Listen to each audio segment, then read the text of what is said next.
Salut! Ma veste de la Nouvelle-Zélande, je l'aime full. Ma vidéo aujourd'hui de choses à savoir avant de partir pour la Nouvelle-Zélande ou à l'autre bout du monde.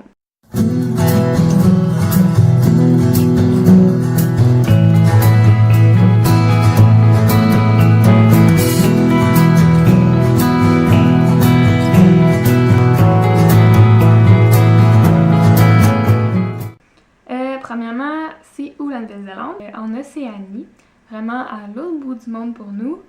Ils ont une journée d'avance sur les feux d'artifice au 1er janvier. Fait que c'est quand même beaucoup d'heures de vol, là, avec tous les stops, les arrêts, le temps d'attente. Les saisons sont pas les mêmes en fait. Donc quand c'est l'hiver ici, c'est l'été là-bas, inversement.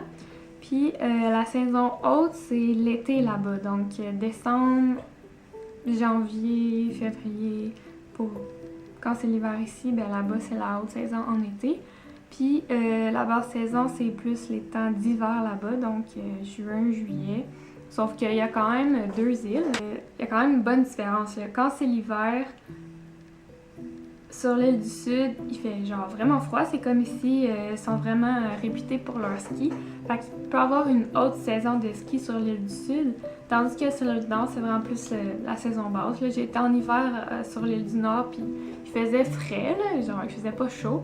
Mais tu sais, je me suis baignée un petit peu. Si vous voulez avoir des meilleurs prix, moins chers, ben plus y aller en milieu de basse et haute saison. Ça dépend aussi de ce que vous voulez faire. La météo est vraiment changeante. Je dirais que c'est pas mal comme au Canada, ici, au Québec en tout cas. Il y a de tout. Il y a de la neige, il y a beaucoup de vent, comme à la capitale qui est Wellington, sur l'île du Sud. Ils vendent vraiment, ils l'appellent la Windy Welly, genre qu'ils vendent tout le temps. C'est quand même une île, puis sur les côtes, ils vendent, puis ça change, là. Genre il peut faire chaud, puis là il se met à pleuvoir, puis alors ça il fait froid, puis là tu montes en montagne, il y a de la neige, puis tu sais, ça dépend aussi des choses que tu veux faire, mais pour vrai, même si c'est l'été, ça veut pas dire qu'il va faire full chaud, là. C'est vraiment un peu comme ici, mais encore plus changeant, je pense, le climat là-bas. Quoi emmener comme vêtements, c'était pas mal ma préoccupation quand je suis partie. Puis d'ailleurs, j'ai trop emmené de vêtements. C'est une chose que j'aurais aimé me faire dire. Dans mon sac il était trop plein. Là-bas, j'ai donné des vêtements à beaucoup. Ce qu'on oublie souvent, c'est qu'il y a des magasins là-bas. C'est peut-être à l'autre bout du monde, mais on oublie des fois que ouais, on peut acheter des choses là-bas si on a oublié, puis finalement, si on se rend compte qu'on avait besoin. Fait que, ben, mon petit conseil, c'est d'amener foulard. C'est un truc que j'ai trouvé, c'est dans l'avion, ben, il fait tout le temps froid dans les avions. On a des foulards là, qui se déplient comme ça. Ben, tu peux faire une couverte, mais aussi ici, il fait froid. En montagne, pourquoi je faisais ça comme ça. Si il fait chaud, tu peux te protéger avec. C'est comme vraiment un truc passe-partout, un truc deuxième catégorie maintenant. La partie la plus plate d'un voyage, partie paperasse, documents, visa, assurance. Mais pour nous, Canadiens, on a besoin de visa si on va en bas de 3 mois. Donc, on a juste besoin d'un passeport valide. Si on veut rester plus que 3 mois, ben là, il faut regarder nos autres alternatives. Puis encore là, je connais pas toutes les alternatives, c'est dépendamment de votre situation. Mais je sais qu'il y a des permis de travail. Dans le fond, si tu as une offre de travail déjà, puis là tu obtiens un permis de travail, tu peux être comme là pendant 3 ans avant de le renouveler. Mais ça, c'est vraiment si tu as une offre d'emploi avant de partir, là. Très populaire entre 18 et 30 ans. Tu peux avoir un Working Holiday Visa, ça s'appelle en anglais, un permis de vacances-travail. Donc le coût du visa vacances-travail, d'après le site que j'ai là, c'est écrit 192, là, c'est environ 200$ pour le visa vacances-travail, une durée de 12 mois. Puis il faut avoir des preuves là, dans notre banque, dans notre compte de banque pour passer aux douanes. Il demande environ 3900 à 4000$ canadiens. Puis c'est juste une fois, donc par pays. Fait que je pense pas que je pourrais refaire le même type de visa en Nouvelle-Zélande. Je pourrais le faire dans d'autres pays. On est comme Canada, là, on a plein de possibilités dans genre plus que 30 pays. Fait que je vais mettre le lien en bas de la liste. C'est un site que j'ai trouvé puis il donne toute la liste des pays qu'en tant que Canadien qu'on peut faire ce type de voyage. Fait qu'entre 18 puis 30 ans, ben, tu peux faire plusieurs pays. Puis ça, ce qui est le fun, c'est que ça te donne la chance de, ça le dit, hein, voyager, travailler. Fait que ça fait que tu peux aller voyager, puis quand ben, il te manque de l'argent, tu sais, ben, tu peux travailler. Puis ça, c'est bon d'1 an, puis tu peux aussi le prolonger dépendamment des pays. Il faut regarder les règles. Puis après ça, ben, les assurances, c'est comme dans n'importe quel pays, là. Prenez la compagnie d'assurance qui vous plaît. Je peux mettre en lien aussi, je vais mettre tous les liens en barre d'infos. La compagnie d'assurance que moi j'ai pris, moi c'était un peu différent parce que j'étais avec la compagnie d'un programme qui s'appelle Swap, que je vais mettre le lien aussi. C'est un programme, il n'y a pas juste lui, mon ami en a fait un autre programme, mais c'est un type de programme qui aide les jeunes à faire ce type de voyage-là. Donc, il s'occupe justement de la paperasse, obtenir ton visa de travail, qui n'est pas super compliqué, mais quand tu n'es jamais parti, à 18 ans, toute seule, tu sais, ça donne confiance. Il t'aide tout avec ta paperasse pour être sûr, il te donne de l'info avant de partir. Ils t'aident avec ton billet d'avion parce qu'ils sont liés avec une agence TravelCut, c'est une agence de voyage. C'est donc avec eux que j'ai eu mes assurances. Puis, bref, j'étais comme toute prête pour partir tout seul, j'étais bien encadrée. Puis en plus là-bas, ben, quand t'arrives, ils te donnent toute l'info que t'as à savoir. Je savais pas combien de temps j'allais partir, fait que j'ai pas pris de billet de retour. Puis j'ai lu souvent que pour passer aux douanes, il fallait que t'aies un billet de retour. Mais j'ai entendu le contraire, que c'était pas vrai. Puis, donc, j'ai juste pris un billet aller, puis j'ai passé comme si de rien n'était. Ils m'ont même pas demandé mes infos bancaires, ils m'ont juste dit « Bah, ok, putain, vous en avez bon voyage. » Fait que, pour vrai, je pense pas que c'est important, là. Peut-être vérifier si vous venez pas du Canada, c'est quoi les règles, mais pour nous, Canadiens, ça se passe bien.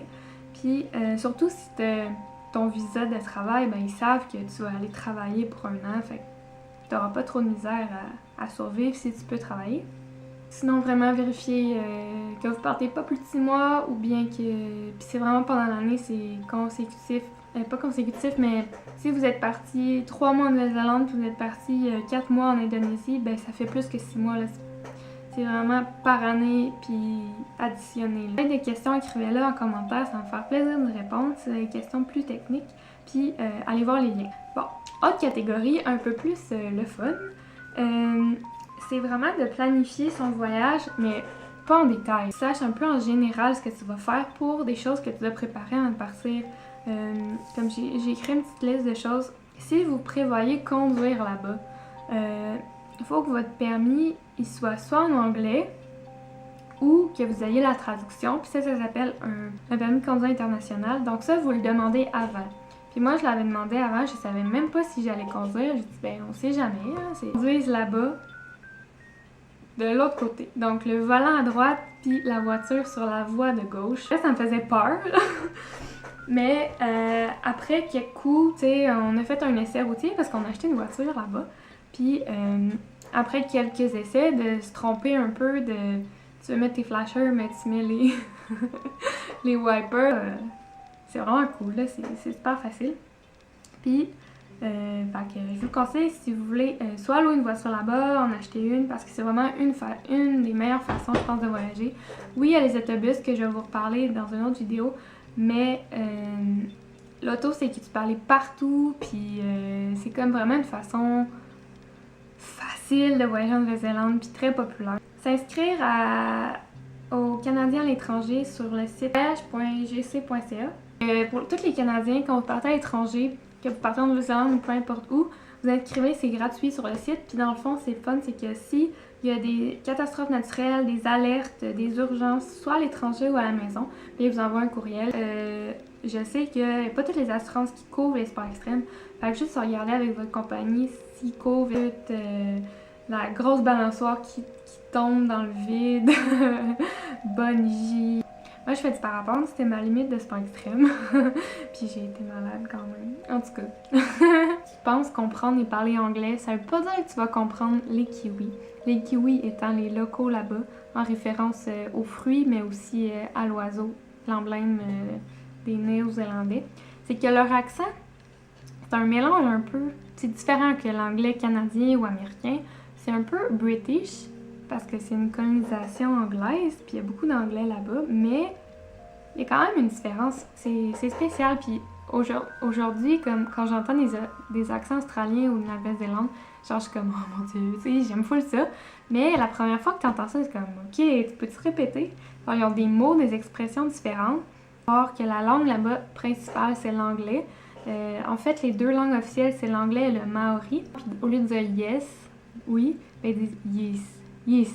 Le E, il est comme un I. Si, mettons, ils disent deck, c'est une affaire drôle qu'ils disent, c'est deck, c'est un deck, mettons, de piscine, ils disent dick. Des drôles de choses qui peuvent sortir. Sinon, un truc, prises d'électricité sont différentes. Fait acheter un adapteur avant de voyager dans toute boutique de voyage ou de SCA. Déverrouiller son téléphone cellulaire. Parce que, si vous voulez travailler en Nouvelle-Zélande, ça va être cool d'avoir un téléphone pour que les employeurs vous rejoignent ou vous appeliez pour des jobs. Ça coûte pas cher, là, les téléphones comparé à ici. Tu sais, la vie là-bas, le coût de la vie est cher, peut-être même plus qu'au Canada.